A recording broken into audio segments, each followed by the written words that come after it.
Le 7-9-30 Listen anywhere. 万维读吧， وحده من سوريا. 再聊聊 More. sur France Inter. Et géopolitique en duplex du Festival Étonnant Voyageur à Saint-Malo. Bonjour Pierre Aski. Bonjour Nicolas. Pierre, vous revenez ce matin sur la victoire du président Erdogan en Turquie. Pas de surprise en Turquie au second tour de la présidentielle.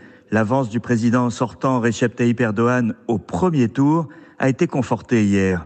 La surprise avait eu lieu il y a 15 jours, contredisant les sondages turcs et les analyses qui estimaient que le président, au pouvoir depuis 20 ans, allait être pénalisé par la crise économique profonde et par le séisme de février dernier. Il n'en fut rien, ou presque. Erdogan a dû subir un second tour pour la première fois, mais n'a pas été menacé par Kemal Kılıçdaroğlu, le candidat de l'opposition unie. Le président ainsi réélu ne manquera pas de faire valoir une victoire démocratique à ses détracteurs qui le qualifient d'autocrate.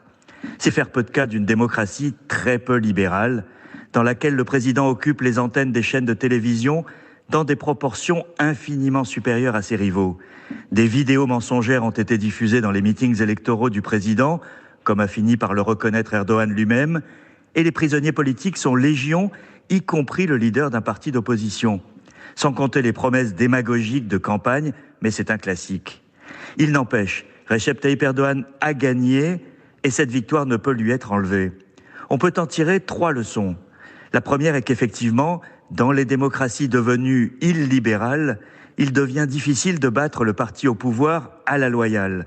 Ce n'est pas impossible, comme l'a montré la défaite de Bolsonaro au Brésil, mais ça demande une mobilisation plus grande que dans un système plus ouvert. Les oppositions démocratiques dans ces pays devront en tirer les enseignements.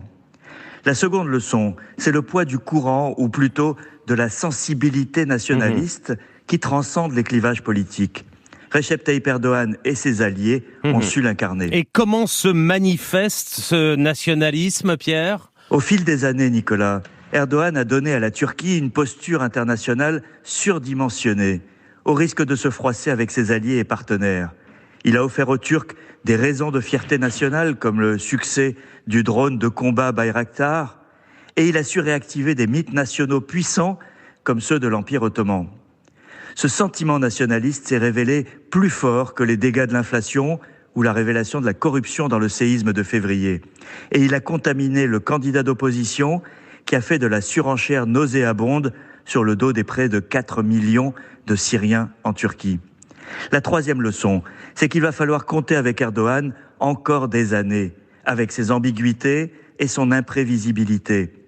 Sa présence se fait sentir sur plusieurs fronts. Membre remuant de l'OTAN, le seul à avoir gardé une ligne ouverte avec Vladimir Poutine, acteur important de conflits régionaux comme celui qui oppose l'Azerbaïdjan à l'Arménie ou encore dans la crise interne en Libye. Les pays occidentaux espéraient un dirigeant plus prévisible en Turquie.